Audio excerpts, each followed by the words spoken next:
नमस्कार। साहित्य में कुछ विधाएं होती हैं। आप उपन्यास पढ़ते हैं, कविताएं पढ़ते हैं, कहानियां पढ़ते हैं, संस्मरण पढ़ते हैं और भी तमाम विधाएं होती हैं।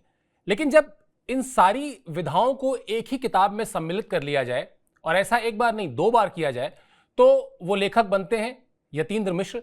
हमारे आज के मेहमान हैं, वो उनसे बात करेंगे और बातचीत करेंगे इस किताब के हवाले से, जिस किताब में आपको उपन्यास जैसा अनुभव भी आएगा पढ़ने पर, किस्से नुमा कहानियां मिलेंगी, कविताएं तो खैर होंगी ही होंगी, गजलों के अलावा बहुत सारी चीजें। तो एक ऐसी किताब जिसको पढ़कर आप साहित्य की तमाम विधाओं से परिचित हो सकते हैं, उसका आनंद उठा सकते हैं, वो ये किताब है जिसका मैंने आपको जिक्र किया। गुलजार साहब, जो मतलब दुनिया में कहा जाए जो फिल्म के शौकीन हैं, हिंदी फिल्म के, उनको जितना प्यार और जितना सम्मान गुलजार साहब को मिला है उतना कम ही लोगों को मिलता है। खैर यतीन्द्र जी, सबसे पहले तो आपका बहुत बहुत स्वागत है कि आपने समय निकाला। शिवेंद्र जी, पहला सवाल तो यहीं से करूंगा, ये जो आप सारी यहाँ का वहाँ, वहाँ का वहाँ सब मिला लेते हैं, मतलब कहानी भी है, उपन्यास भी है, कविताएं भी हैं, संस्मरण तो खैर है ही हैं, और पहली बार नहीं दूसरी बार, क्योंकि ये काम पहले आप लता सुरगाथा में कर चुके हैं, जो अगेन एक मतलब कालजयी किताब कही जानी चाहिए, सिनेमा के लिहाज से भी, साहित्य के लिहाज से भी। अब मेरा सवाल वही कि कैसे ये मिलाते कैसे हैं और क्यों मिलाते हैं, या मजबूरी हो जाती है मिलाना? मुझे लगता है कि मैं एक पाठक के तौर पे पहले बात करूंगा। मैं जब किताबें पढ़ता हूँ, खास करके किसी की बायोग्राफी या किसी का जीवन जानने का मन होता है, तो उसकी सबसे बड़ी बात ये होती है कि कितनी सच्चाई है इसमें, या कितना ऑथेंटिक है उस आदमी को, क्या हम समझ पा रहे हैं, उस किरदार के नज़दीक जा पा रहे हैं कि नहीं। और अक्सर मुझे हताशा होती है, क्षमा चाहते हुए कहूँगा, कि अगर किसी बड़े किरदार का, चाहे वो सिनेमा का है, संगीत का है, लिटरेचर, पॉलिटिक्स, कहीं का भी है, अगर आप पलट के उसका जॉनर चेक करें और उस पर लिखा रहता है जीवनी परक उपन्यास, तो मुझे लगता है कि ये फिक्शनलाइज हो गया। इसमें तमाम घाल मेल कर दिया गया, या इसमें जहां छूट लेनी चाहिए थी वहां पर ऐसी छूट ली गई है कि आप ये तय नहीं कर सकते। जाहिर सी बात है कि हर पाठक के पास ये सुविधा नहीं है कि वो अपने रचनाकार से सीधे मुखातिब होकर सवाल करे कि भैया इसमें कितनी सच्चाई है और कितनी कमी है। बिल्कुल। तो मुझे लगा कि सीधे सीधे अपनी बात कथेतर में कहनी चाहिए, जिसे हम नॉन फिक्शन कहते हैं। और जब गुलजार साहब हैं या लता जी, जो दो उदाहरण आपने दिए, इनका जीवन सिनेमा का जीवन है, इनका जीवन संगीत का जीवन, इनका जीवन पोइट्री के इर्द गिर्द है, इनका जीवन सिनेमा के कथानकों, कहानियों के विस्तार में आकार पाता है।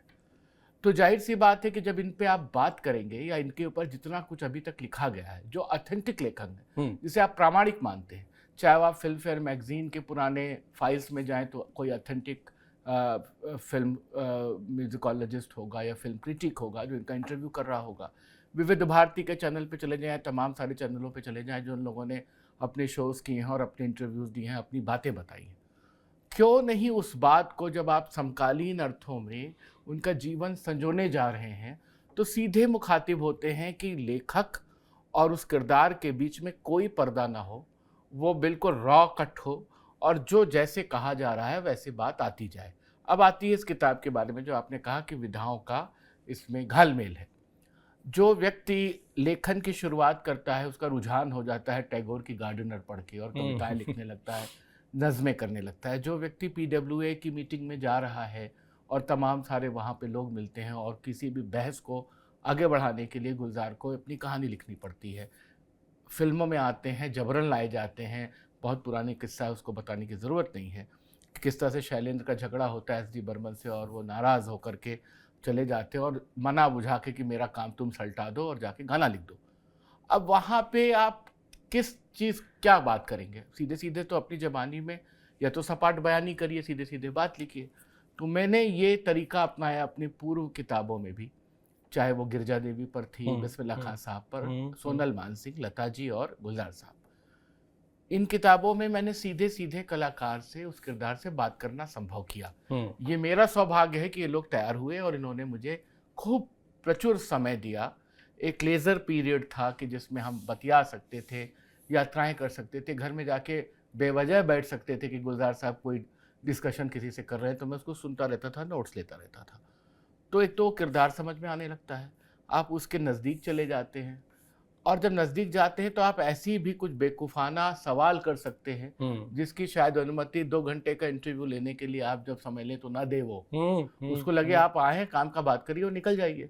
मुझे इस तरह के लेखन से बहुत निराशा होती है कि जो आदमी एक हाई पेडेस्टल पे पहुंच गया है अपनी रचनात्मकता से, उसको कोई बहुत बड़ा लाइफ टाइम अचीवमेंट अवार्ड दिया जा रहा है और उसके बाद जाकर के कोई बड़ा से बड़ा पत्रकार या एक कोई उसका अध्येता ये पूछे कि साहब आपको अपने काम की प्रेरणा कहाँ से मिली या आपके इनिशियल एस्पेक्ट क्या थे। तो ये बहुत बेसिक सवाल है। जैसे कुछ बेसिक चीज़ें होती हैं कि 4-5 आप अवयव रट लेते हैं, तैयार कर लेते हैं संवेदनाओं को लेकर के, ह्यूमन वैल्यूज़ को लेकर और सब पे चस्पा करते हैं, तो ऐसे होता नहीं है। वो अपने बनक में बना हुआ किरदार है जो अलग अलग ढंग से खुलता है। गुलजार साहब अपनी नज़मों में खुलते हैं, गुलजार साहब अपनी कहानियों में खुलते हैं, वो अपनी पटकथाओं संवादों में खुलते हैं। एक चैप्टर ही इसका अंत का चैप्टर है जब मैंने लिखा कि गुलजार की जब एक जिल्द में उनकी जीवनी बांधने का जतन किया तो ये सालों लग गए इस बात को सर धुनने में कि हम एक कविता उठाते थे और उस कविता का सिरा कहीं गीत में मिलता था, वो गीत किसी कहानी के प्लॉट में मिलता था, वो कहानी कहीं किसी फिल्म में किसी डायलॉग में छन के आती थी। एक छोटा सा उदाहरण है, उनका एक बहुत मशहूर कविता पंक्ति है, आदमी बुलबुला है पानी का। और आप गोलमाल का गाना सुनिए, आने वाला पल जाने वाला है, हो सके तो इसमें जिंदगी बिता दो, पल ये जो जाने वाला है। पल भी वहाँ बुलबुले की तरह आया, खारिज हुआ। ऐसे तमाम चीज़ों की चीज़ें आपस में चलती हैं और एक रचनात्मक व्यक्ति द्वारा संभव है। तो मुझे कोई अधिकार नहीं है कि मैं लता मंगेशकर पे बात करूं या गुलजार साहब पे बात करूं या कल को किसी दूसरे किरदार पे काम करने जाऊं तो एक खास विधा में उसको समेटने का जतन करूं। वो है चैलेंजिंग, वो है अच्छा। मैं फ्री वर्ड्स में घूमना पसंद करता हूं, जहां से मुझे जो इस किताब के जो वो हैं पार्टीशंस हैं, तो एक बहुत लंबा अध्याय उनके साथ सीधे सवाल का है। वो सीधे सवाल भी मेरे लेख में आ सकते थे और बीच बीच में दर्ज हो सकते थे। आदमी आपके कलम का मुरीद होने के बाद फिर उस किरदार से सीधे जद्दोजहद करना चाहता है, वो ढूंढता है कि ये क्या कह रहे हैं। तो कुछ चीज़ें सीधे आई हैं, जैसे आजकल के टीवी शोज़ में रैपिड फायर होता है। आप रैपिड फायर करते हैं और रील में आप देखते हैं लोग बड़े खुश होते हैं। तो मुझे लगता है कि ये पूछना कि प्रिय किताब क्या है, प्रिय गीत क्या है, कौन सा गाना लिख के हताशा हुई, किसके साथ काम करके मज़ा आया, किसके साथ दोबारा काम ना कर पाने की हसरत बची हुई है, तो ये जीवनी का पार्ट होने के बाद भी इसको आप अगर आप उसका नरेशन बनाएंगे तो आगे पीछे जो भी बातें कहेंगे वो थोड़ा बोझिल लगेगा। तो सीधे सीधे सवाल कर लो कि साहब आपको कौन सा गाना सर्वाधिक प्रिय था, कि कौन सा व्यक्ति, कौन सा आपका कलीग आपको सबसे ज़्यादा हमसफ़र रह गुजर रहा। तो एक तो वो बात। दूसरी बात कि वही जो मैंने आपसे शुरू में कहा कि जीवनी नुमा उपन्यास नुमा जीवनी लिखना या जीवनी परक लेखन करते हुए उसको बहुत गंभीर, बहुत ऐसा बोझ, ज्ञान के बोझ से उसको दबा देना। उनके गानों में, उनकी कविताओं में वैसे बहुत ज्ञान है, हम क्या कर सकते हैं। और मेरे लिए दोनों किरदारों के लिए चैलेंज था कि जो मैं लिख पढ़ रहा था, मुझे मेरे मित्र लोग टोकते थे कि ऐसा तुम क्या कहने वाले हो जो पहले गुलजार के बारे में लोग नहीं जानते, लता जी के बारे में नहीं जानते। मुझे लगता था कि मैं कोई दूर की कौड़ी नहीं ला रहा हूँ। आजकल इंफॉर्मेशन टेक्नोलॉजी का ज़माना है, एक बटन क्लिक करते तमाम सारे सर्च इंजन पे जाकर के किसी के बारे में भी आप पर्याप्त सूचनाएं जुटा सकते हैं। बिल्कुल। लेकिन उन सूचनाओं को किस तरीके से प्रस्तुत किया जाए, उन सूचनाओं को लेकर के कौन सी बात कही गई है, उनकी मानसिक बनक क्या थी, वो उस समय के उहापोह दबाव क्या थे, सोशियो पॉलिटिकल कोनोटेशंस क्या थे, ये समझते हुए अगर आप काम करते हैं तो मुझे लगता है आनंद आता है। तो मुझे नहीं लगता कि मैंने कभी इसको किसी विधा विशेष के तहत लिखने की कोशिश की। जैसा बहता हुआ जीवन गुलजार का रहा है सदाबहार, ईश्वर उनको 100 बरस की उम्र दें, 90 बरस की उम्र में वो इतने अभी भी एजाइल हैं और काम कर रहे हैं, तो मुझे लगता है कि ये चीज़ इसमें मैंने करने की कोशिश की है।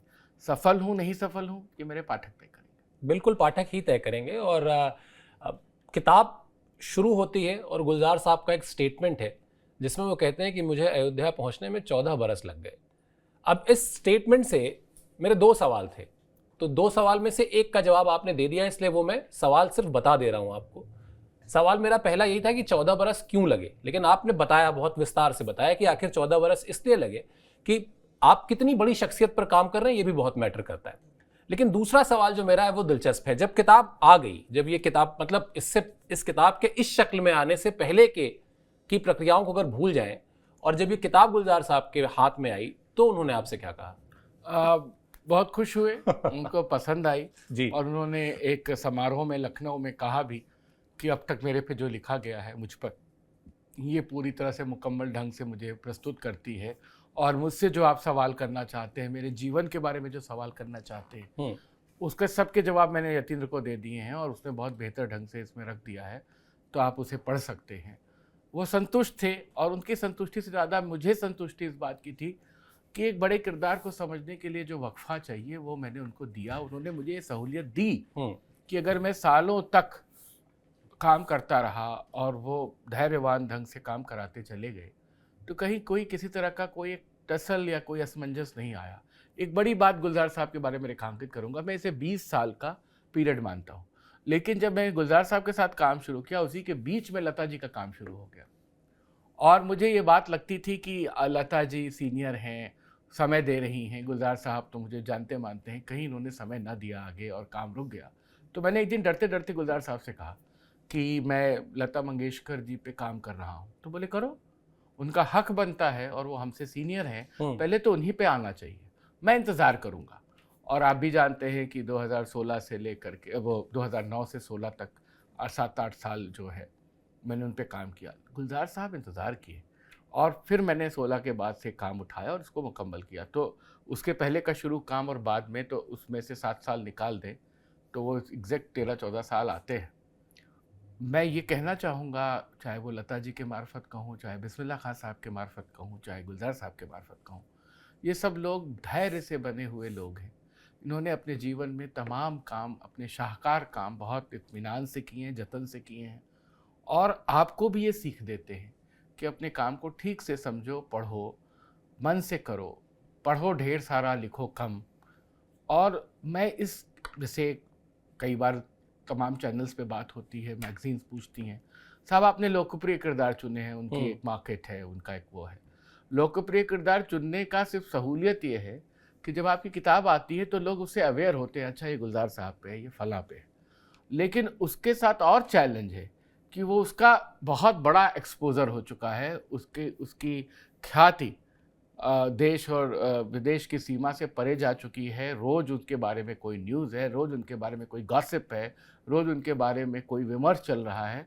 आप अपनी यूनिकनेस कैसे मेंटेन करेंगे? आप वो क्या करेंगे कि आपकी किताब पढ़ने के लिए अगला प्रेरित हो? और लेखक को, या कम से कम बायोग्राफर को, एक हिस्ट्री लिखने वाले को ज़रूर पता होना चाहिए उसे क्या नहीं करना है, जिस किरदार पे काम कर रहा है उसमें कौन सी चीज़ें छोड़ देनी है, वो क्या पकड़ना है। तो इसमें बहुत आनंद आया। गुलजार साहब संतुष्ट हैं, इससे मुझे बहुत खुशी मिली। मेरे पाठक संतुष्ट हैं, वो उनके पत्र आने लगे हैं, लोग पूछने लगे हैं, तारीफ़ कर रहे हैं। लेकिन मैं आपसे सही बात कहूँ, इसलिए नहीं कि मैं TV9 भारतवर्ष के डिजिटल प्लेटफॉर्म पे बैठा हूँ आपसे बात कर रहा हूँ, ये मेरी भी कुछ मानसिकता ऐसी है और आप बहुत अच्छे से जानते हैं। मैं अपने काम के जर्नी को बहुत एंजॉय करता हूँ। वो उसकी संकल्प सिद्धि हो गई, किताब आ गई, अब ये पहुँच गई लोगों तक, मेरा काम पूरा हुआ, मैं दूसरे काम में लग जाता हूँ, या मैं उसके रिजल्ट तो आदमी देखता ही है कि कितनी सफल है, कितनी असफल है। लेकिन जो आनंद के क्षण हैं, वो प्रोसेस के क्रिएटिव ईयर्स वो हैं जिस समय आप काम कर रहे थे, जिस समय आप लिख रहे थे, फाड़ रहे थे, रिजेक्ट कर रहे थे, डांट खा रहे थे, टोके जा रहे थे, एडिटिंग टेबल पे ये लग रहा था कि इस शब्द को, इस वाक्य को किस चीज़ से पलट दें, और अपने लिखे का सबको मोह होता है तो उसको निर्ममता से एडिट करना, ये सब बहुत मज़ेदार घटनाएं होती हैं, उनमें एनेक्डोट्स बनते हैं, उसमें आनंद आता है। बाकी जब एक चीज़ फिनिश्ड प्रोडक्ट के रूप में आ गई तो एक बहुत बड़ा संकट ये भी है कि फिर लिखा हुआ वो हमेशा के लिए शाश्वत हो जाता है, कहा हुआ जो आपके मन से कह के जाऊंगा वो हमेशा के लिए शाश्वत हो जाएगा। उसको ओन करना है जीवन भर, आपको भी और उसके जुड़े हुए किरदार को भी। तो ये चीज़ मुझे थोड़ी सी चैलेंजिंग लगती है, लेकिन आनंद जो है वो किताब के बनने के प्रोसेस का मामला है। अच्छा ये बताइए, 14 साल मेहनत करने के बाद लगातार 515 पेज की ये किताब है, तो क्या मैं ये कह सकता हूँ कि ऐसी 515 पेज की 2-3 किताबें और हैं जो भी आपके पास बची रह गई गुलजार साहब पर अगर लिखा जाए तो? नहीं, 515 पेज की किताब तो नहीं बची रह गई, लेकिन ये जरूर है कि 200-300 पन्ने मैंने रिजेक्ट किए। और 200-300 पन्ने रिजेक्ट करने के पीछे मेरा ही कारण था। मैंने कोशिश की कि हर पक्ष आ जाए। गुलजार साहब का फिल्मी जीवन आ जाए, उनका प्रोग्रेसिव राइटर एसोसिएशन से संबंधित जीवन आ जाए, उनके पार्टीशन के दौर आ जाए, उनका बचपन आ जाए, दीना से दिल्ली तक का पार्टीशन, वो माइग्रेशन आ जाए, फिर वो किस तरह से युवा हुए, किस तरह से पार्टीशन के खरोचे हैं उनके जीवन में, माँ का ना रहना, पिता का जीवन, तमाम सारी बातें, फिर विमल रॉय, ऋषिकेश मुखर्जी, बाद में फिर पंचम का साथ, AR रहमान, फिर बाद में विशाल भारद्वाज का, और अब जब बेटी के लिए गीत लिख रहे हैं। होता क्या था कि एक गाने पे आप बात कर रहे हैं, एक सिमिली मेटाफर पे बात कर रहे हैं, डिटेलिंग कर रहे हैं, आप उनके पॉलिटिकल सॉन्ग पे बात कर रहे हैं, आपके रोमांटिक सॉन्ग पे बात कर रहे हैं। पसंद लेखक की अपनी होती है, एक नज़रिया अपना होता है। कई बार लोकप्रियता के दबाव में भी कुछ बातों को लिखना पड़ता है, क्योंकि सामान्य पाठक ये नहीं सोचता कि ये बहुत ओवरबर्न है मामला, इस पे नहीं भी बात करेगा तो उसको पता है, वो कहेगा अरे इनको ये नहीं पता था, या गुलजार की बात है तो कजरारे क्यों नहीं आया, गुलजार की बात है तो फला फिल्म का जिक्र क्यों नहीं आया। भले ही वो लिखने वाले के लिए उससे ज़्यादा महत्वपूर्ण कोई ऐसी ऑफबीट फिल्म हो जिसका सामान्य दिल तो बच्चा है जी क्यों नहीं आया, दिल तो बच्चा है जी क्यों नहीं आया, और किताब का गाना हरी दिन तो बीता रात हुई, शाम हुई रात पार करा दे, ये क्यों आया। तो मुझे लगा कि लेखक का काम एक जासूस की तरह अंधेरे में टॉर्च लेकर के कुछ ढूंढने के लिए भी है, वो रास्ते, वो कोने अतरे, उन अंधेरी गलियों में ले जाना जहां आप पहले नहीं गए हैं, आप उस तरह से जाने के लिए इंटरेस्टेड नहीं हुए। तो जो 200-300 पन्ने काटे उसको चुस्त करने के संदर्भ में काटे गए हैं, वो रिपीटिशन ना होने पाए इसके लिए काटे गए हैं। और जब एक बार कह दिया कि भाई इनके पास चांद के वजन की चीज़ें हैं, चांद को ये अपना दोस्त मानते हैं, उससे लड़ते हैं, उससे को उसमें माँ की भी मूरत देखते हैं, उसमें रोटी भी देखते हैं, उसे उनका मोहब्बत का करने वाला शायर महबूब भी है, शदाई भी है, उसको गिरफ्तार भी कराते हैं। तो अब ये ज़रूरी नहीं कि मैं PhD नहीं कर रहा हूँ उनके कविता में चांद के बिंब को लेके, या हर गीत में जो चांद आया है उसके एनालिसिस करूँ। एक जो रेलिवेंट पोर्शन है उतना करके वो फ्लेवर दे करके आगे बढ़ जाइए। तो ऐसे बहुत सारी चीज़ों को बहुत सुंदर ढंग से लिखने के बाद भी मुझे लगा कि ये बात इसके वजन की बात पहले चैप्टर्स में या इंटरव्यू में कही जा चुकी है, तो मैंने उनको हटाना ज़रूरी समझा। और मैं हमेशा कहता हूँ, मेरी हर किताब का एक डिस्क्लेमर है कि ये जो भी मैं लिख रहा हूँ, खास करके सिनेमा और संगीत के लेखन का, ये मेरा पर्सपेक्टिव है, मेरी तरफ से देखा हुआ मामला है, जो लेखक और किरदार या शख्सियत के बारे में है। ये मुकम्मल नहीं समझा जाए। मेरे लिखने से, मेरे लिखने के बाद पढ़ने वालों के द्वारा अगर उनको कोई प्रेरणा मिलती है, उनको कुछ ऐसा लगता है काम का, तो वो इस विमर्श को आगे बढ़ा सकते हैं। कुछ वो पक्ष भी लिख सकते हैं जो मुझसे छूट गए। तो कभी भी कोई भी बायोग्राफी, कोई भी रिसर्च पूरी नहीं है, और जितना कुछ भी आप लिखते हैं उस किरदार को पकड़ने के संदर्भ में कुछ ना कुछ छूटता अवश्य है, और मुझे लगता है छूट भी जाना चाहिए। परफेक्शन जैसी कोई चीज़ होती नहीं, वो एक यूटोपिया है और जिसके चक्कर में पड़ना नहीं चाहिए। अच्छा, ये बताइए, आपने कहा कि दिमाग में ये था कि सब कुछ रहे, बचपन भी रहे, उनकी फिल्में भी रहे, उनकी सोच भी रहे, उनका सफ़र भी रहे। उनका बचपन अलग है काफ़ी, क्योंकि वो विभाजन की बात को करते हुए किताब में भी पढ़ा मैंने कि भावुक होते हैं। वो एक बच्चे का जिक्र करते हैं जिसको उनकी आंख के सामने उठा के ले जाया गया एक सिख के द्वारा, और वो कहते हैं कि उस बच्चे का चेहरा उनको अब भी याद है। मैं किताब में उसको पढ़ रहा हूँ, आप जब उनसे वो बात कर रहे थे तो जाहिर सी बात है वो आपके सामने बैठे थे, क्या हाव भाव थे उनके जब विभाजन की बात कर रहे थे? वो तो विभाजन मैंने कहीं कहीं उसके इशारे भी किए हैं कि वो भावुक हो रहे हैं या वो गमगीन हो रहे हैं। बहुत बोझिल होता था वो डायलॉग। गुलजार साहब को रिकॉर्ड मैंने ज़्यादातर सामने बैठ के किया है। लता जी की रिकॉर्डिंग मैंने टेलीफोन पे अधिकतर की। गुलजार साहब तो रूबरू रहे। तो जब भी विभाजन आया, जब भी बचपन आया, जब भी पार्टीशन आया, जब भी माँ का चेहरा याद करने की बात आई, जब भी उनके अब्बू को याद किया, सरदार माखन सिंह कालरा को याद करने की बात आई, तो वो थोड़ा सा बोझिल हो गया इंटरव्यू। गुलजार साहब थोड़ी देर के लिए शांत हो गए, चुप हो गए, एक लंबा वक्फा रहा, ब्रेक आया, पॉज आया, फिर बात बदली। फिर ऐसे होता है कि एक आदमी नॉस्टैल्जिक हो गया। मैं तो सवाल कर रहा हूँ लेकिन बताने वाला तो अपने जीवन को दोबारा से उधेड़ के जी रहा है। फिर बीच में कॉफ़ी मंगाई गई, चाय मंगाई गई, थोड़ा सा मूड चेंज किया गया, सीट बदली गई, फिर बिल्कुल हल्की बातें करने लगे, फिर जब वो टेम्पो पे आए तो फिर उधर ले आए। तो कई दफ़ा तो इसलिए मुझे कभी कभी तकलीफ़ भी होती थी और मैं ये देखता था, मैं पूछ भी लेता था कि जब आपका मन हो, जब आप उस पूरे बचपन को ठीक से याद करना चाहें, तभी मैं बात करूँगा, क्योंकि जो उनका काम है उसके तो वो मास्टर हैं। वो तो आप गानों पे बात कर लो, स्क्रिप्ट पे बात कर लो, विमल रॉय पे बात कर लो, वो तो होता ही रहता है। लेकिन ये बड़ा मुश्किल था कि जब आप सीधे उनके आँख में झांक के उनके गहरे कुएं में देख रहे हैं और वहाँ पर जो एक डुबकी लगाने का मामला है उसको बिना आहत किए बात निकालना, तो वो एक चैलेंजिंग था। मैं बहुत शुक्रगुजार हूँ गुलजार साहब का कि उन्होंने वो सहूलियत दी। अपने बहुत अंतरंग कमरों में ले जाना उन्होंने गंवारा किया। और मुझे एक बात ये भी लगती है, मैं तब ये सब इतने सालों में करते हुए मैंने सीखा है, लिखने वाला या सवाल करने वाला अगर ईमानदार है और वो सही अर्थों में किसी किरदार को समझना चाहता है, तो आदमी अपनी बड़ी से बड़ी कमज़ोरी, भूल गलती और या अपने अनुभवों को, अपने संघर्षों को खोल के रख देता है। कई बार लोग कहते हैं इंटरव्यू के संदर्भ में, पत्रिकाओं में, तमाम जगहों पे, कि ये मज़ा नहीं आया या फैब्रिकेटेड था या सामने वाला खुला नहीं। मुझे लगता है कि वो कहीं ना कहीं इंटरव्यू लेने वाले की कमी, लिखने वाले की कमी है, उसकी तैयारी की कमी है या उसके कन्विक्शन की कमी है। वो कन्विक्शन दिखना चाहिए कि नहीं नहीं ये ठीक पूछ रहा है। कितनी चीज़ें गुलजार साहब ने मुझे ऐसी बताई कि रिकॉर्ड कराया और मैंने लिख दिया। तो जब किताब गई तो उन्होंने कहा क्वेश्चन में कि ये सब क्यों लिख रहे हो, तो मैंने कहा ये बहुत सुंदर एनेक्डोट्स हैं। बोले बेटा तुम चूँकि सिनेमा को जानने के लिए इतने शौकीन हो तो मैंने ये भी बता दिया, मेरी किताब से इसका कोई लेना देना नहीं। जैसे फिल्म फेयर अवार्ड वैसे पहले कैसे क्लेयर अवार्ड होता था कि क्लेडी के नाम पे होता था, क्या क्या होता था, इलस्ट्रेटिव वीकली में क्या होता था, तो बात वो अपने रचनात्मकता की बताते बताते उस पूरे दौर को भी समझाते हैं। तो दौर में बहुत बातें चल के आती हैं।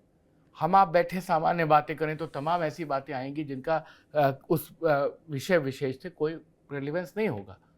उन्होंने सिखाने के अर्थ में मुझे बताया, बोले तुम्हारे काम का है, तुम कभी आगे इस्तेमाल करना, मेरे हवाले से ही कह देना कि गुलजार साहब ने बताया था, मेरी जीवनी में इसका क्या काम। तो ऐसी बहुत सारी बातें वो भी चल के आई मेरे पास, जो एडिट हुई लेकिन मेरे लेखन का हिस्सा है, मेरे पास पड़ी।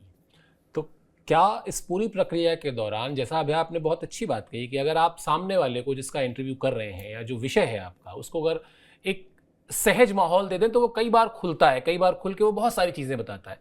क्या गुलजार ने अपनी कोई कमियां बताई, अपनी कोई खामियां बताई आपको कि मेरे अंदर ये कमी थी या मेरी ये खामी थी? बहुत सारी बातें उन्होंने इसमें कही हैं, बिल्कुल। और उन्होंने बहुत सारी चीज़ें जो उनके साथ हुई और उनके सीनियर्स ने की। आजकल हम लोग बहुत प्लेगरिज्म की बात करते हैं, किसी का क्रेडिट हड़पने की बात करते हैं, फलाने ने ये कर दिया, छोटी छोटी बातों पे झगड़े होते हैं, जो कि अच्छी बात है। अब डेमोक्रेटिक सेटअप है, सोशल मीडिया के ज़माने में इस तरह के उसमें कोई ज़्यादा देर तक बहुत अपने को बचा के नहीं रख सकता। अगर वो गलती करेगा तो पकड़ा जाएगा, दखल करेगा तो पकड़ा जाएगा। गुलजार साहब ने बहुत सारी ऐसी बातें बताई जो कहीं और लोगों के लेखन से या उससे भी क्रॉस चेक हुई कि वो सही बता रहे हैं।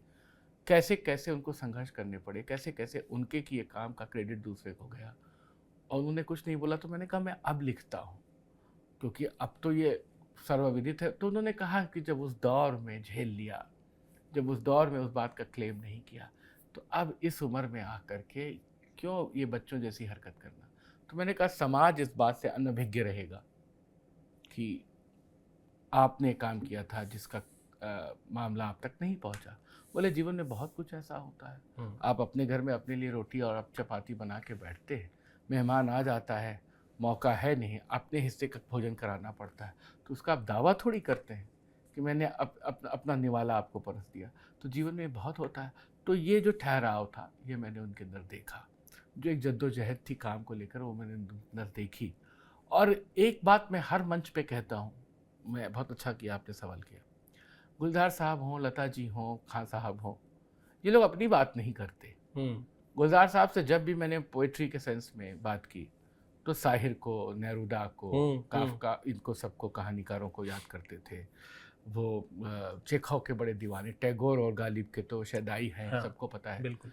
फिल्म गीतों की जब भी मैंने बात की तो उन्होंने शैलेंद्र और साहिर के अलावा डीएन मधोक को याद किया, इंदिवर को याद किया, जावेद साहब की चर्चा की। और जब मैंने कहा आपने किया, बोले हाँ मैंने किया है, मैंने बहुत चांद पे लिखा है, बहुत मशहूर हूँ, लेकिन मैं शैलेंद्र जैसा नहीं लिख पाया। जब वो लिखता है राज कपूर के लिए, दम भर जो उधर मुँह फेरे ओ चंदा, मैं तुझसे प्यार कर लूँगी, बातें हजार कर लूँगी। तो बोले कि जो दम भर जो उधर मुँह फेरे ओ चंदा, मैंने नहीं लिखा। तो ऐसी लता जी कहती हैं कि मैंने क्या गाया है जो सहगल ने नहीं गाया और राजकुमारी ने नहीं गाया। खां साहब से बात करो तो अहमद जान थिरकवा तक पहुंच जाएं और बड़ी मोती बाई तक पहुंच जाएं। मुझे लगता है कि कला में ये पाने का जो भाव है, इसको ले करके जो अप्रिशिएट करने की आई है, ये बहुत कमाल की है। और वो तो सीनियर लोगों की बात करते हैं, हम लोगों के काम पे निगाह। गुलजार साहब, मैं किताब लिख रहा था, कोई भी और दूसरा व्यक्ति होगा तो वो कहेगा कि ये मेरे ऊपर अच्छे से अच्छा काम कर दे, जल्दी से लिख दे, किताब आ जाए। तुम्हारी कविता कहाँ है, तुम्हारा अपना रचनात्मक क्या चल रहा है, ये तो ठीक है बरखुरदार ये हो रहा है। तो कंटेम्प्रेरी टाइम में जुड़े रहना, युवाओं को प्रेरित करना, उनकी चीज़ को भी सुनना धैर्य से, मूर्खता से मूर्खतापूर्ण सवाल भी गुलजार एक बहुत हाई पेडेस्टल पे लेके जवाब देते थे। एक आध सवाल ऐसा कोई जो आपको याद हो? उस पर एक चैप्टर है पूरा कि आजकल भारत के जुबान में, अपनी अदब में वो हिंदुस्तान नज़र नहीं आता। तो बोले जब तहजीब में नज़र नहीं आता, जब एजुकेशन पॉलिसी में नहीं नज़र आता, जब फटी जीन्स पहन के निकलता है आदमी को अपना तन जो है ठीक से ढकना में नज़र नहीं आता, तो आपको सिनेमा में नहीं नज़र आता। तो सिनेमा में ही क्यों ढूंढते हैं आप लाइए, आप उस तरह का गाना लाइए कि इंसाफ का मंदिर है, या भगवान का घर है, या तो हिंदू बनेगा ना मुसलमान बनेगा, इंसान की औलाद है इंसान बनेगा, या साथी हाथ बढ़ाना। बोले जब वो जमाना वैसा था तो ऐसा गाना लिखा गया। तो आप सिनेमा से ये उम्मीद क्यों करते हैं मॉरलिटी की? वो मॉरलिटी आप अपने जीवन में, अपने दोस्तों में, अपने बात व्यवहार में क्यों नहीं लाते? तो कई बार डांट भी देते थे। जैसे मैंने कहा सबसे खराब गाना कौन सा लगता है, तो बोले ये क्या बात होती है, अपना गाना कौन सा खराब लगा? फिर भी तो उन्होंने देवता फिल्म के गाने का जिक्र किया, मैं तो कारे बदरवा से हारी। अब वो आदमी जो 20 बार फिल्म फेयर पा चुका है, जो आपको दादा साहब फाल्के पा चुका है, ग्रैमी पा चुका है, ऑस्कर पा चुका है, वो इस उम्र के पड़ाव पे आके कह रहा है कि मैं इस गाने को लिख के कन्विंस नहीं हूँ, तो आप समझ सकते हैं कि वो अपने को कितना हर समय रवा करने के मूड में है। मुझे नहीं लगता कि आजकल का कोई समकालीन व्यक्ति जो छोटा सा भी एक पुरस्कार पा जाएगा, वो किसी अपनी किताब में, बायोग्राफी में खास करके लिखवाएगा कि ये मेरी कविता है जो उससे मैं कन्विंस नहीं हूँ। वो जस्टिफाई करेगा। गुलजार साहब कहते हैं आई एम नॉट कन्विंस्ड। तो ये बात है। मैंने कहा आपको कब लगा कि आपका मुकम्मल पहचान बन चुकी है? बोले तो बिमल रॉय ने ले लिया था, मैं मोटर गैराज में था, मुझे असिस्टेंट डायरेक्टर बनाया, तो मुझे ये तो लग गया कि मेरा जीवन संवर गया। लेकिन जिस दिन आंधी का गाना रिकॉर्ड हो रहा था और लता जी ने वो आलाप लिया, इस मोड़ से जाते हैं कुछ सुस्त कदम रस्ते, कुछ तेज कदम राहें, तो जब वो लता किशोर गा के निकले तो मुझे लगा ये मेरा ही लिखा गाना है। अब मुझे लगता है कि कहीं ना कहीं मैं रह जाऊंगा सिनेमा इंडस्ट्री में। तो ये जो रह जाने का भाव है, वो अपने लेखन से ज़्यादा लता मंगेशकर और किशोर कुमार को याद करते हुए रह जाने का भाव, बिमल रॉय को याद करते हुए रह जाने का भाव, टैगोर को याद करते हुए रह जाने का भाव, मुझे लगता है कि ये बड़प्पन है उनके अंदर। और अब ऐसे लोग कम मिलते हैं जो परफॉर्मिंग आर्ट्स में होते हुए अदब की दुनिया, लिटरेचर की दुनिया को पसंद करते हैं। मेरी किताब का जो पूरा एक स्वर है वो ये है कि एक ऐसा फिल्मी किरदार जिसने कुछ कविता नुमा फिल्में बनाई, और एक ऐसा लेखक जो शायर के बतौर जिया जाना पसंद करता है। और मुझे नहीं लगता कि गुलजार साहब कभी ये दावा करते हैं कि मैं बहुत बड़ा फिल्मकार हूँ, मैंने बहुत पटकथाएँ लिखी हैं, बहुत फिल्म गीत लिखे हैं।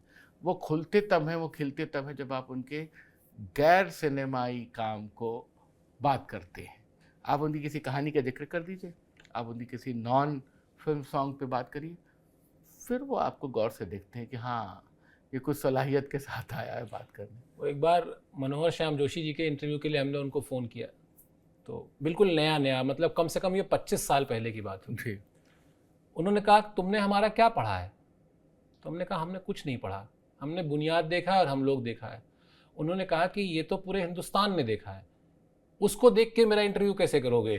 तो ये वही वाली बात है, क्योंकि जो पॉपुलर चीज़ है वो तो सब, फिर लेकिन मेरी भी जिद थी, मैंने अगले बुक फेयर से जाके सारी किताबें उनकी खरीदी, बुक फेयर से ली या शायद साउथेक्स से ली थी, और उसमें में से 3 प्रमुख किताबें जो उनकी थी पढ़ी। पढ़ने के बाद दोबारा फ़ोन किया, मैंने कहा ये पढ़ लिया, हरियाणा पुलिस की साइकिल, टटा प्रोफेसर, ये सब पढ़ लिया, अब आप बताइए आदेश करिए। में रास्ते हुए बोले अच्छा आ जाओ। तो ये होता है। खैर, हम आते हैं गुलजार साहब के उस हिस्से पर। आपने बड़ी खूबसूरत फिल्म का जिक्र किया और बहुत बहुत अच्छे गाने का भी जिक्र कर दिया, लेकिन जब आप इतनी बड़ी शख्सियत पर काम करते हैं तो कुछ लोगों से आप इनडायरेक्टली भी परिचित होते जाते हैं। जैसे अगर आपने लता जी के साथ काम किया तो लता जी के साथ उनके समकालीन लोग जो काम कर रहे थे उनसे आप परिचित होते गए। आपने जिस फिल्म का जिक्र किया उस फिल्म का संगीत पंचम दा का है, और आरडी और पंचम मतलब एक और एक 11 कह लीजिए, या कह लीजिए कि एक जिस्म दो जान, जो भी आपको मेटाफर देना है दे लीजिए। पंचम से कितना परिचित हो पाए, और आज भी गुलजार साहब की शख्सियत में पंचम कितना दिखते हैं आपको? बहुत। और मुझे लगता है कि इसमें कोई दो राय नहीं है कि गुलजार साहब के गानों का जो मामला है 70s से उठ के जो आया है, एक बंदनी का मामला है, मुसाफिर का है, आशीर्वाद का है, वसंत देसाई हैं, सब लोग हैं, गुड्डी है, लेकिन जब पंचम का प्रवेश होता है, परिचय, आंधी और सब, किनारा, मासूम और तमाम और फिल्में, दूसरे फिल्मकारों की फिल्में, तो एक डियो बनता है आर.डी. बर्मन, गुलजार। ये बिल्कुल वैसा ही मतलब एक समीकरण है जिस तरह से शैलेंद्र और शंकर जयकिशन है, हसरत जयपुरी और शंकर जयकिशन है, शकील बदायूनी और नौशाद है, मजरू सुल्तानपुरी और एस.डी. बर्मन है। बिल्कुल वो कॉम्बिनेशन बनता है, मित्रों की तरह, भाइयों की तरह, तमाम सारी कॉम्प्लेक्स नज़मों को, जिनका कोई मीटर नहीं है, जिनकी कोई बहर नहीं है, जो अखबार की न्यूज़ की तरह है, जो वो कहते हैं, वो शुरू होती है उनमें रिदम पैटर्न को लोकेट करना। और ये भूलना नहीं चाहिए कि जब आर.डी. बर्मन म्यूज़िक कर रहे हैं और गुलजार साहब का वो जो शिखर का वर्ष है सन 71 से 80 तक का जो मामला है, उधर एनालॉग पैटर्न का म्यूज़िक होता था, डिजिटल म्यूज़िक नहीं था, डिजिटल साउंड नहीं था। तो ट्रेडिशनल साउंड सिस्टम में जा कर के ट्रेडिशनल ऑर्केस्ट्रेशन के साथ गानों को फिल्माए जाने और उनको रिकॉर्ड करने की प्रविधि में बहुत मॉडर्न काम, बहुत वेस्टर्न काम with the sensibility of Indian touch, ये हासिल है गुलजार का। बीती ना बिताई रहना, बिरहा की जाई रहना, क्या बात में जो बात है परिचय में, या धन्नों की आंखों में है रात का सुरमा और चांद का चुम्मा, ये आप देख लें, या बिल्कुल तुझसे नाराज़ नहीं ज़िंदगी, हैरान हूँ मैं आ जाए, किनारा का तो गाना ही अमर है, नाम गुम जाएगा। तो मुझे लगता है कि ये दोस्ती का मामला है। उन दोनों के मित्रताओं के 2 बेस्ट एल्बम, इजाज़त और लिबास, आप देखते ही हैं, एक लता जी का पूरा एल्बम है, एक आशा जी का पूरा एल्बम है। और मुझे लगता है कि आर.डी. बर्मन भी अपनी सेंसिबिलिटी वहाँ से लेके आते हो, बंगाल स्कूल ऑफ थॉट से, जहाँ एस.डी. बर्मन है, जहाँ पे रास बिहारी मुखर्जी एवेन्यू में वो मेलोडी दुकान है, वो अली अकबर खां, विलायत खां के साथ बैठे उठे हैं, क्लासिकल म्यूज़िक समझा है, पिता के लिए ऑर्केस्ट्रेशन का काम किया है, गाइड जैसी फिल्म में, तमाम सारी फिल्मों में उन्होंने साथ दिया है। तो वो पहले से कढ़े हुए हैं। वो एक स्कूल ऑफ थॉट से आते हैं जहाँ एस.डी. बर्मन की छत्र छाया है। गुलजार वहाँ से आते हैं जहाँ बिमल रॉय हैं। बिमल रॉय के यहाँ एस.डी. बर्मन काम करते हैं। तो 2 बड़े स्कूल ऑफ थॉट के जब यंगर जनरेशन के लोग मिलते हैं तो किसी एक पॉइंट पे वो एक बड़ा धमाका होता है, जिसका एक बहुत सुंदर मामला है उनके काम में। मित्रवत बहुत अच्छे हैं दोनों, उन पे पोर्ट्रेट लिखा है गुलजार साहब ने, बहुत सारे नॉन फिल्म एल्बम है, दिल पड़ोसी है उनका, आशा जी का, और तो क्या खूबसूरत बात है, बहुत सारे जिक्र हैं। एक बहुत मज़ेदार वाक़या है कि गुलजार साहब बताते हैं कि जब वो कोई धुन बताते थे तो अच्छा बनाता हूँ, और गुल्लू कहते थे उनको, पंचम गुलजार साहब को। तो एक दिन क्या हुआ कि बॉम्बे में उनको धुन सूझ गई और ये लोग गाड़ी से जा रहे थे, और दोनों गाड़ियाँ अगल बगल थीं और बीच में एक गाड़ी फंसी हुई थी किसी स्ट्रेंजर की। इन्होंने शीशा उतारा पंचम ने और कहा तुम अपना शीशा उतारो, मुझे उधर उस साइड गुलजार से बात करनी है। उनका शीशा उतरवाया गया। अब वो वहाँ पे, अब लाइट ओपन हो चुकी है, वो ताल दे के, बीट दे के उसको गाना सुना रहे हैं, गुलजार उस पर कोई इम्प्रोवाइजेशन बता रहे हैं, और बीच वाला फंसा है, ओके तू हट्टा नहीं। तो गुलजार साहब कहते हैं कि वो ऐसे पागल दीवाने आदमी थे कि वो मतलब सड़क चलते उनका स्टूडियो बन जाता था और ये लोग उसको एंजॉय करते थे। और कभी भी, और ये एक बात गुलजार साहब ने बहुत सुंदर कही है, बहुत मार्मिक, कि जब भी कोई कॉम्प्लेक्स ट्यून बनाते थे जो पॉपुलर जॉनर से, क्योंकि ये भी देखना है गुलजार जिस समय फिल्में बना रहे हैं उस समय कैसे लोग फिल्में बना रहे हैं, कैसे पॉपुलर लोग, मनमोहन देसाई, रमेश सिप्पी, यश चोपड़ा की फिल्में आ रही हैं, और जब आरडी म्यूजिक दे रहे हैं उस एरा में तो कौन लोग दे रहे हैं, कल्याण जी, आनंद जी दे रहे हैं, लक्ष्मीकांत प्यारेलाल दे रहे हैं, बप्पी लाहिरी दे रहे हैं, उसके बीच में अपना एक क्लासिसिज्म नोटिस करा के रखा। तो जब भी कोई कॉम्प्लेक्स धुन बनाते थे तो हमेशा इस बात का ध्यान रखते थे, कहते थे कि ये धुन तो पक्का गुलजार की फिल्म में इस्तेमाल होगी, मतलब वे आश्वस्त रहते थे कि ये वो ले लेगा। दूसरा, गुलजार साहब ने कहा है, जो मैंने इसमें इस्तेमाल भी किया है, कि मेरे गीत, मेरी कविताएं पंचम के घरों में बच्चों की तरह खेलते। क्या बात। तो वो छोड़ देते थे और वो प्ले करते थे। और मुझे एक बात और कहनी है कि जो जितना मैं समझ पाया हूँ अपनी अक्लमंदी से, आज का ज़माना डिजिटल फॉर्म में म्यूज़िक के बनने का दौर दूसरा अलग है, कमर्शियल पैटर्न बदल गया है, तमाम सारे चैनल एजेंसीज आ गई हैं, बाज़ार का बहुत दबाव है। पहले आज सबसे पहले कमर्शियल सक्सेस कराने का दबाव होता है कि कैसे बेयर मिनिमम नुकसान बचाया जा सके। उस ज़माने में जुनून होता था काम का, हिट है चाहे फ्लॉप है, काम करना है।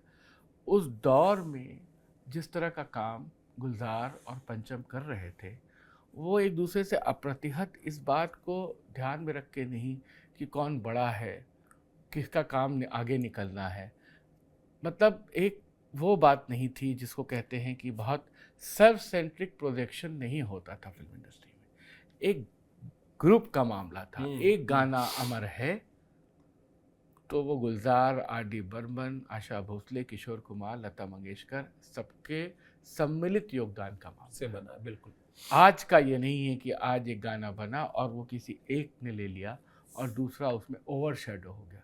ओवरशैडो नहीं किया किसी ने, और एक दूसरे की बात का सम्मान किया है। बहुत सारे गीतों के लिए सम्मान किया है, बहुत सारे सीनरी में सम्मान किया है। मेरी पुस्तक जब रिलीज़ हो रही थी गुलजार साहब बम्बई में, वेदा कुंबा में, तो हेमा जी आई थी।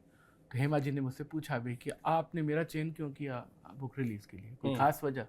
तो मैंने कहा इसलिए क्योंकि आप उनकी 4 फिल्मों की मुख्य नायिका रही हैं, खुशबू, किनारा, मीरा, लेकिन, और देवदास बन रही थी, तो वो बनी नहीं, तो एक तरह से 4.5 फिल्में आपके खाते में, तो मुझे लगता है कि आपके पास पर्याप्त एनेक्डोट है।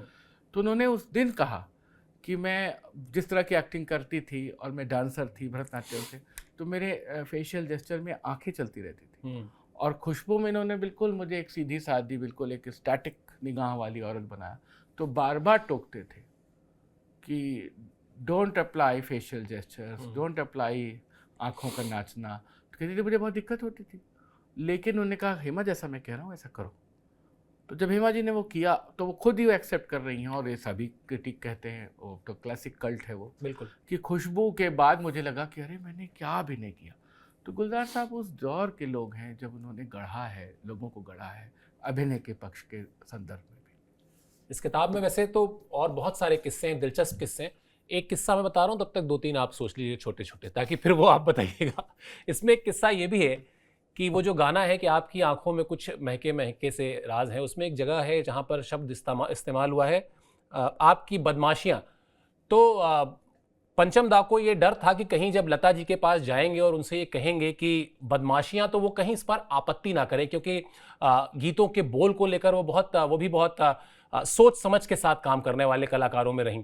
तो हालांकि जब वो गए तो लता जी ने बहुत प्यार से उसको पढ़ा और फिर कहा कि नहीं, यही शब्द तो इस गाने की जान है। और फिर जब उन्होंने गाया है उस गाने को, अगर आप सुनेंगे तो बदमाशियाँ कहते वक्त जो उन्होंने एक उनकी हंसी का एक साउंड आता है, वो उस गाने को एक अलग लेवल पर ले जाता है आपको और फील कराता है। तो एक किस्सा तो यतीन्द्र जी मैंने बताया इसलिए ताकि समझ में आए कि ये किताब क्यों मैंने शुरू में कहा था कि इसमें किस्से नुमा कहानियां भी हैं।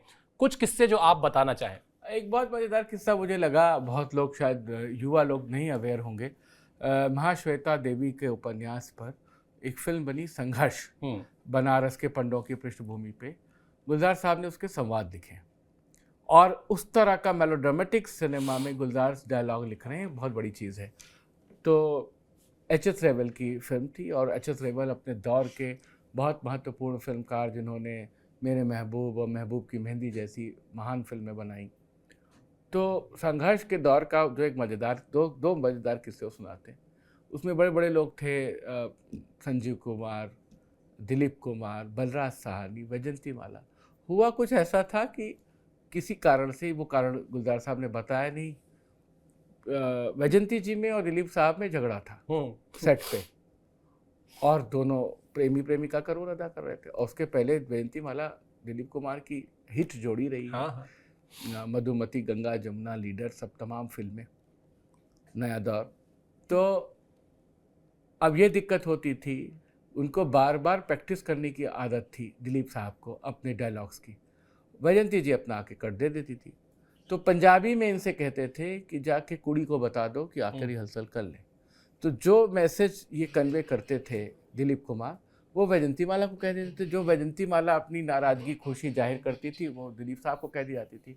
तो इन दोनों के बीच में एक बात करने वाले समझ लीजिए एक सूत्र के रूप में गुलजार साहब मौजूद थे, और बहुत अच्छा। और उन्होंने कहा कि उसमें लड़ाई झगड़े के सीन थे, दो खानदानों का दुश्मनी थी। तो जब भी संजीव कुमार, बलराज साहनी या दिलीप कुमार के साथ कोई सीन करते थे और उसमें ऊंची आवाज़ में कोई डायलॉग है या उनको नफ़रत में कुछ बात कहनी है, तो सीन कट होने के बाद जाके पैर छूते थे संजीव कुमार कि आप इतने सीनियर कलाकार हैं, मैं इस ज़बान में बात कर रहा हूँ। तो बोले अरे तो सिनेमा है। हाँ। बोले वो है, लेकिन आप लोग स्कूल ऑफ थॉट हो, मैं वही जूनियर हूँ। तो गुलजार साहब ने कहा मुझे बहुत पसंद आया कि क्या एक तरीका संजीव कुमार ने अपनाया, और दूसरा वैजंती माला, इनका झगड़ा बहुत सुंदर ढंग से। संजीव कुमार हर फिल्मों में एक पूरा चैप्टर ही है संजीव कुमार का। तो इनको पान खाने का शौक था गुलजार साहब को, तो पान खाते थे सेट पे। तो जब यही बीती ना बिताई रहना की जब शूट हुई और जिस तरीके से उन्होंने निभाया है संजीव कुमार ने, तो जब कट होके हो गया, पिक्चराइज हो गया, तो गुलजार साहब ने कहा कि आज आपने तबीयत खुश कर दी है हरी भाई, आप मांगिए क्या मांगते हैं। उन्होंने कहा पान खाना छोड़ दे। वो दिन है, आज तक गुलजार साहब ने पान नहीं खाया। क्या बात है। तो ऐसी कुछ कहानियां हैं। बिल्कुल। अच्छा, हम अभी बात कर रहे थे यतीन कि पंचमदा इनडायरेक्ट वाली बात जब कर रहे थे कि गुलजार साहब के जरिए कुछ और खिड़कियां खुलती हैं, कुछ और बड़े किरदारों की खिड़कियां खुलती हैं। एक बहुत बड़ा किरदार है आज की मौजूदा फिल्म इंडस्ट्री का, और वो किरदार भी गुलजार के जरिए अगर खुले तो और मज़ा आया होगा जब आपने बातचीत की होगी। वो किरदार है विशाल भारद्वाज का। क्या केमिस्ट्री है दोनों लोगों की, ज़रा आप समझा सके तो समझाइए। मुझे लगता है कि विशाल भारद्वाज में जो एक खांटी घरेलूपन है, और जो कल्चर और जो मॉडर्निज्म के बीच में वो कहीं उनका एक गमन करता है मामला, गुलजार भी बिल्कुल वैसे ही हैं कि अपने पंजाबी और अपने बंगाली परिवेश को साधते हुए वो पूरी तरह से मॉडर्न है। संगीत के बहुत बड़े जानकार हैं विशाल, रागदारी को समझते हैं, नोटेशन को समझते हैं। उन लोगों के मिलने का वाकया भी बहुत मज़ेदार है, इसमें दिया गया है कि किस तरीके से वो उनको ढूंढते हुए पहुँचे। गुलजार साहब युवा पीढ़ी के मेरिटोरियस लोगों को बहुत तवज्जो देते हैं। एक उदाहरण मेरा ही है कि अयोध्या में बैठे हुए व्यक्ति को अपना आधिकारिक जीवनी लिखने के लिए चुनते हैं, क्या बम्बई और बेंगलोर में लोग नहीं हैं करने के लिए। तो एक तो निगाह उनकी, दूसरा क्या है कि जिस तरह का, ये उन्होंने कहा भी है कि जिस तरह का पंचम के गुजरने के बाद वो एक अभाव महसूस करते थे, उसको काफ़ी हद तक विशाल और ए आर रहमान भरते हैं आकर के। और चूँकि ये समकालीन बने हुए हैं, इनकी डिमांड है, इनकी उस पर पूरी युवा पीढ़ी, मुझे लगता है आज गुलजार साहब ज़्यादा रेलिवेंट है अपने ज़माने से। हाँ बिल्कुल, युवाओं में। तो उस रेलिवेंसी को मेंटेन करते हुए जब ये लोग काम करते हैं तो वो उनको आनंद देता है। खाली विशाल भारद्वाज ही नहीं, सलीम आरिफ जिनके साथ वो थिएटर करते हैं, उन्होंने पूरा थिएटर का मीडियम सीखा और जाके रिहर्सल्स में बैठे, गीतों कविताओं के रिकॉर्डिंग में बैठे। जो मुझे लगता है कि एक बड़ा आदमी जब काम कर रहा होता है अपने उरूज और शिखर पे होता है, और उसके समकालीन लोग चले जाते हैं जिनके साथ उसकी एक केमिस्ट्री रहती है, तो जो नए लोग आते हैं, रह गुजर बनते हैं, उसमें जिसमें दम होता है, फिर वो वहाँ वो गेंद उड़ा की जाती है, फिर वहाँ पे वो काम बन ही जाता है। मैं लता जी पे काम कर रहा था, मैं लता जी के गानों का शहदाई, गिरजा देवी के गानों का शहदाई। आज लता जी की परंपरा में कोई जाके 20 साल के बाद उतनी बड़ी पार्श्व गायिका बने, या गिरजा देवी के समकालीन कोई बड़ा नई पीढ़ी में कोई दिखे, तो मेरा मन फिर से शायद एक बार उछलेगा कि मैं इन पे भी काम करूं या इनकी ठुमरी पे भी बात करूं। तो मुझे लगता है कि जिस तरह के टेस्ट का काम गुलजार साहब ने किया है। उस तरह के टेस्ट का काम बहुत कुछ एक व्यावसायिक और कलात्मक सिनेमा के बीच का जो मामला है वो बहुत कुछ निभाया है विशाल ने। उसकी वजह से इनकी मित्रता है। खुद गुलजार साहब उसके प्रतीक रहे हैं। खुशबू, किनारा, किताब, नमकीन जैसी महान फिल्में, आंधी मौसम जैसी फिल्में सब पॉपुलर हुई हैं, सब मैक्सिमम फिल्में हिट हुई हैं, मैक्सिमम फिल्मों को अवार्ड मिले। लेकिन उस समय की शुद्ध कॉमर्शियल फिल्में कि जब राम बलराम बन रही है, राजपूत बन रही है, क्रांति बन रही है, मुकद्दर का सिकंदर, देश प्रेमी, गिन लीजिए सब फिल्मों के नाम, बिल्कुल, बिल्कुल, याद कर लीजिए। बिल्कुल। वैसी फिल्में बन रही हैं, राजा और रंक बन रही है, उस समय मौसम बन रही है, उस समय नमकीन बन रही है। बिल्कुल ऐसे ही अभी आ जाइए, इस दौर में आ जाइए, दिल तो पागल है और दिलवाले दुल्हनिया ले जाएंगे जैसे दौर में कोई आदमी ओंकारा बना रहा है।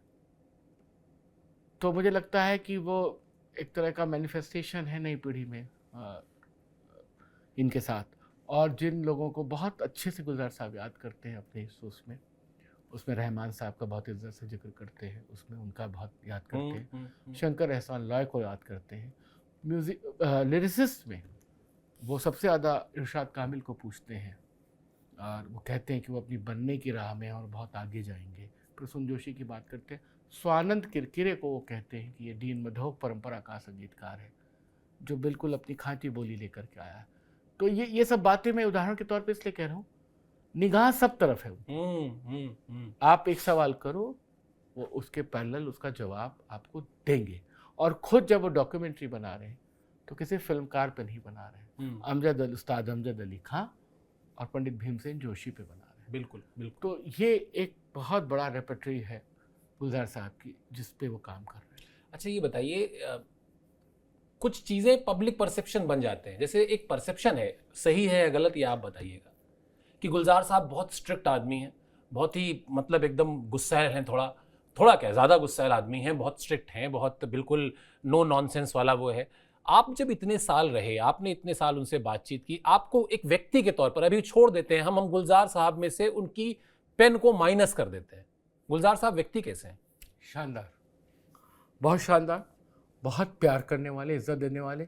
उसका सबसे बड़ी उदाहरण की बात यह है कि 14 साल कोई व्यक्ति किसी के साथ रह पाएगा अगर वो खुर्रैट होगा, या वो आपको हम मना भी कर सकते हैं, आपात मस्तक आपको जो है वो आपसे बदतमीजी करे या आपको आपकी छोटेपन का एहसास कराए। आप 5 मिनट के लिए, हम लोग तो बहुत सारे लिटरेचर फेस्टिवल में जाते हैं, पत्र पत्रिकाओं के संपादकों को लिख के देते रहते हैं, किसी की टेढ़ी बात को कोई पसंद नहीं करता, किसी की बेजा बात को आज के समय में कोई पसंद नहीं करता, सबका आत्मसम्मान सर्वोपरि है। कैसे गुलजार साहब रहे हैं, मैं मुझसे बेहतर कौन बता सकता है कि 14-15 सालों में कभी उन्होंने ऊंची आवाज़ में बात नहीं की। बात जब की तो कोई चीज़ को सही ना समझने के संदर्भ में समझाने के अर्थ में की। टाइम की पंक्चुअलिटी बताई होगी कभी कि उन्होंने बुलाया और मैं 10 मिनट लेट पहुंचा तो बरखुरदार लेट कहाँ हुए, तो ये सीख की तरह ले लें या आप इसको गलत ढंग से ले लें। और एक चीज़ जो लोग कहते हैं, मैं कई कार्यक्रमों में उनके साथ रहता हूँ, इधर के सालों में बहुत सारे स्टेज शो किए हैं। आज के समय में क्या है, हर आदमी का जीवन सार्वजनिक है और हर आदमी के पास एक साथ में हाथ में चलता फिरता एक कैमरा है। आप बैठे हैं, आप भोजन कर रहे हैं, आप चाय पी रहे हैं, आप किसी से कुछ बात कर रहे हैं, हर समय कैमरा ऑन है कुछ रिकॉर्ड करने के लिए। आप तवज्जो भी नहीं दे रहे हैं सेल्फी खींचने के लिए। अगर उस पर वो टोकते हैं तो मुझे लगता है कि वो अपने प्राइवेसी के हनन को बचाते हैं। मुझे आपके साथ फ़ोटो करनी है तो मुझे आपसे इजाज़त लेनी चाहिए, शिवेंद्र जी क्या मैं आपके साथ एक पिक्चर कर सकता हूँ? ये बहुत स्वाभाविक बात है। खुद गुलजार साहब ने इसमें कहा है कि मैं सुनील गावस्कर का फ़ैन था और लेकिन का जब मुहूर्त कराया हम लोगों ने तो मैं बहुत ब्लश्ड हो रहा था और मैंने संकोच करते करते कहा कि सुनील साहब एक फ़ोटोग्राफ मैं खिंचवा सकता हूँ। जो खुद फिल्म का डायरेक्टर है, जिसके बुलाने पे आए हैं, जो इतना बड़ा लेजेंड है, वो एक तस्वीर अपने व्यक्तिगत संग्रह के पाने के लिए उनके पास जा कर के फ़ैन मोड में बात करता है। तो आज के समाज को क्यों ये नहीं समझ में आता, युवाओं को, उनको सिर्फ अपने इंस्टाग्राम पे, अपने सोशल मीडिया पे फ़ोटो डाल करके रील पे कुछ लाइक्स लेने के लिए अगर किसी की प्राइवेसी का हनन करना है तो ये तो ऑब्जेक्शनेबल बात है। बाकी मुझे नहीं लगता। लोग उनसे कहते हैं कि साहब हमको पता है आपका नाम संपूर्ण सिंह कालरा है, तो कहते हैं इसको जान के आप क्या करेंगे? क्या आप मेरे बैंक अकाउंट में कुछ पैसे जमा कराने जा रहे हैं जो मेरा नाम पूछ रहे हैं? आप तो मेरे पास गुलजार नाम से आए हैं ना, आप मेरे फिल्म से आए हैं, मेरे कविताओं गीतों से आए हैं, मेरे उपन्यास से आए हैं, तो जिस चीज़ के लिए आए हैं उसकी बात करिए। तो कई दफ़ा चीज़ों को इंटरप्रेट करने के मायने बदल जाते हैं, लेकिन मुझे कभी नहीं लगा। और इसका एक सबसे मज़ेदार अब वाक़या ये है कि गुलजार साहब के पुराने लोग जो उनके साथ फिल्मों में काम किए, उनके असिस्टेंट रहे, एक सुरेश सान्याल जी हैं, उनके तमाम सारे लोग जो उनके यहाँ नौकर है, जो उनका खाना बनाता है, जो उनकी गाड़ी चलाता है, मैं तो 20-22 साल से जा रहा हूँ, उसको तो बदलते नहीं देखा, उसको किशोरावस्था से बुढ़ाते देखा है मैंने अपने सामने। खुद मैं उनके सामने जवान हुआ, उनके जवान लोगों को मैंने वृद्ध होते देखा उन्हीं के घरों में। तो अगर किरदार सही नहीं होगा तो कोई टिकेगा उसके पास? सही बात। या कोई लेखक रचनाकार। मुझसे बहुत लोगों ने अप्रोच किया कि गुलजार साहब का इंटरव्यू करना है। मैंने 2-4 मित्रों के लिए जिससे मैंने कहा, गुलजार साहब ने सबको समय दिया और हर आदमी ने मुझे फ़ोन करके धन्यवाद दिया और तारीफ़ की कि हम तो 5 मिनट के लिए गए थे, गुलजार साहब ने सब इंटरव्यू दिया, बल्कि चाय भी पिलाई, हमें नाश्ता भी कराया, हमारा हाल चाल भी लिया, हमें कभी कहीं मिले तो हमारा खर मकदम जाना कि कैसे हो, क्या कर रहे हो। तो ये अपने में काफ़ी है बताने के लिए। दोस्त कौन कौन है गुलजार साहब के? जब आप रचना प्रक्रिया में उनसे बात करते रहे होंगे तो उन्होंने कुछ बताए होंगे जो इस किताब में भी आई एम श्योर है ही है। हाँ। लेकिन जिनका जिक्र आप इस इंटरव्यू में करना चाहें। बहुत सारे ऐसे दोस्त हैं जो सिनेमा के लोग नहीं हैं। हाँ। और उसमें तमाम उनके 4-5 मित्र ऐसे हैं, नाम थोड़े कठिन हैं, उसमें देखना पड़ेगा मुझे, जो उनके साथ रोज़ टेनिस खेलते रहे। तो टेनिस प्लेयर्स जो उनके अपने साथ के उनके पार्टनर्स और सामने वाले, वो उनके मित्र हैं। उनके अपने जीवन में जिन लोगों ने उनको आगे बढ़ाया, देबू सेन होते थे, और जो है तमाम सारे असिस्टेंट डायरेक्टर्स वगैरह उनके जीवन में आए। रचनात्मक लोगों का उन्होंने अहमद नदीम कासमी को याद किया है, जो बहुत बड़े शायर थे पाकिस्तान के, उनको बहुत इज्जत से याद करते हैं। जगजीत सिंह साहब उनके, भूपेंद्र और मिताली उनके बहुत पसंद के लोगों में, उनके बहुत आत्मीय लोगों में, सलीम आरिफ और लुबना सलीम, उनका बहुत सम्मान उनके मन में।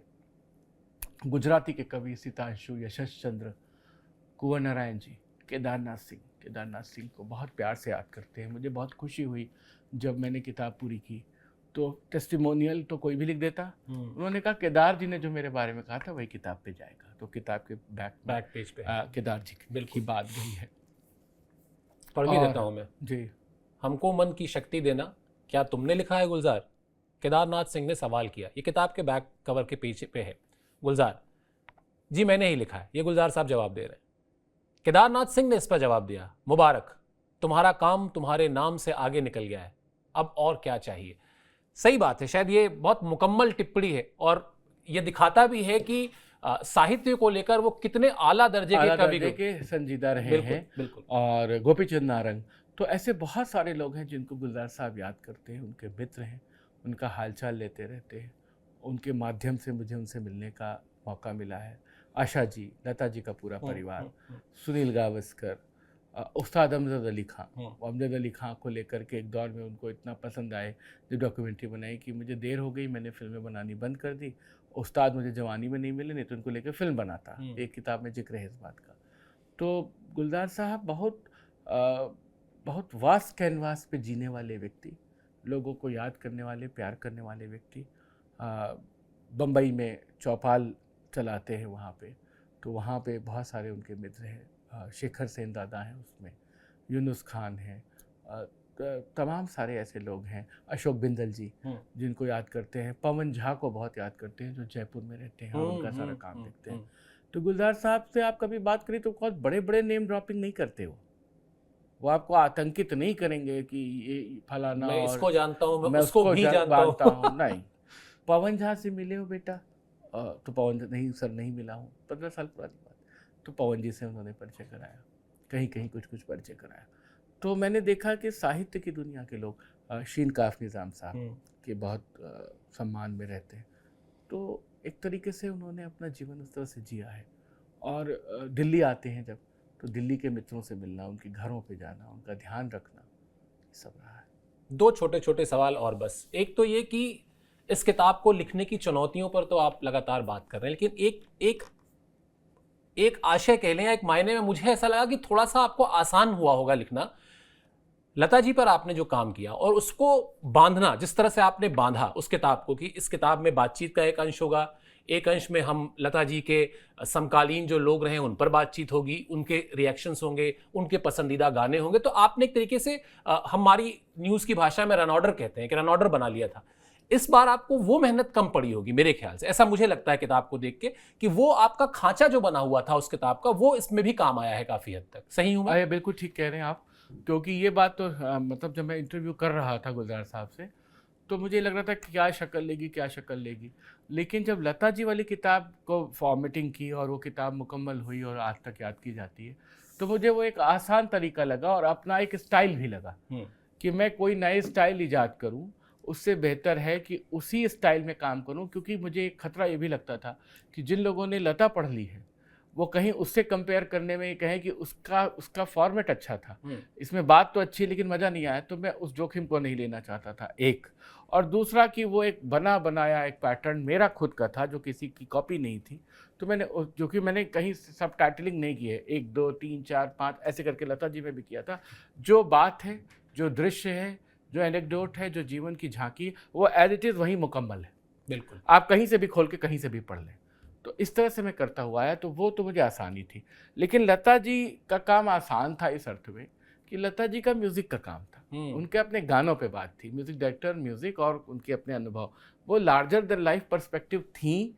और उसमें सहूलियत इस बात की भी थी कि लता जी पे कोई उस तरह से काम बहुत था नहीं पब्लिक डोमेन में, जो भी काम थे वो बहुत पॉपुलर किस्म के थे। गुलजार साहब खुद ही लिखते हैं। गुलजार साहब की अगर आप क्रोनोलॉजी उठा के देखें तो कम से कम 3 दर्जन किताबें हैं। गुलजार साहब पे लिखने वालों की कमी नहीं है। गुलजार साहब कॉलम लिखे हुए हैं फिल्म फेयर में। गुलजार साहब पे दुनिया के कलम तोड़ काम कर दिए गए हैं, नसीर मुन्नी कबीर ने किया। तो यहाँ ज़्यादा कठिन था, यहाँ ज़्यादा फैलाव था। वहाँ आपने रसिक बलमा हाय दिल क्यों लगाया, तो उसे दिल क्यों लगाया सुना, और आपने शुद्ध कल्याण भूपाली सबकी बात कर दी। यहाँ तो अगर आपने आंधी उठाई या मौसम उठाए, पूरी पूरी पिक्चर फ्रेम दर फ्रेम देखनी है। अगर गोलमाल में उनके डायलॉग हैं, चुपके चुपके में डायलॉग हैं, बावर्ची में डायलॉग है, तो बावर्ची भी देखनी है, गोलमाल भी देखना है। बसेरा की स्क्रिप्ट है तो बसेरा भी देखना है। फिल्म अच्छी बुरी कैसी है वो आप बाद में लिखेंगे, आपको देखना है। बिल्कुल। तो 1 साल तक तो मुझे फिल्मों को देखने में और फिल्मों को रीफ्रेम करने में और उनके बारे में सब बात करने में लग गए। तो इसकी तैयारी बहुत करनी पड़ी। बिल्कुल सहमत है, और वो तैयारी दिख भी रही है इस किताब में। खैर, यतीन्द्र आप आए हमारे स्टूडियो, आपने बातचीत की, बहुत इतनी बड़ी शख्सियत पर बातचीत की, मज़ा आया। और आपको ढेर सारी शुभकामनाएं भी, बधाई भी। शुभकामनाएं इसलिए दे रहा हूँ कि मुझे लगता है शायद आप बताना नहीं चाहेंगे, लेकिन तीसरा नाम आपने सोच लिया होगा कि लता जी, गुलजार साहब, और उसके बाद तीसरा कौन है वो आप मुझे इंटरव्यू के बाद बता दीजिएगा। अभी कुछ भी नहीं सोचा है। बस ये ज़रूर है कि मेरे पाठक पढ़ें, गुलजार साहब के प्रेमी पढ़ें, और मेरी किताब से अगर आपको पसंद आती है, आप गुलजार साहब को पसंद करते हैं, इस बहाने तमाम उन लोगों पर भी बात करें, लिखें जिन पर काम नहीं हुआ है। अभी बहुत सारा काम होना बाकी है। अभी B.R. चोपड़ा, शक्ति सावंत, मनमोहन देसाई, सिनेमा के लोग, म्यूज़िक के लोग, शास्त्रीय संगीत के लोग, म्यूज़िक डायरेक्टर्स, अभी बहुत काम होना बाकी है। अगर कोई जयदेव पे किताब लिखे, खयाम पे किताब लिखे, मुझे लगता है वो बहुत सार्थक होगा। मैं थोड़ा बहुत कुछ कर पाया, इसका सारा क्रेडिट गुलजार साहब का है। जो नहीं कर पाया हूँ वो मेरी सीमा है। चलिए, बहुत बहुत धन्यवाद। धन्यवाद।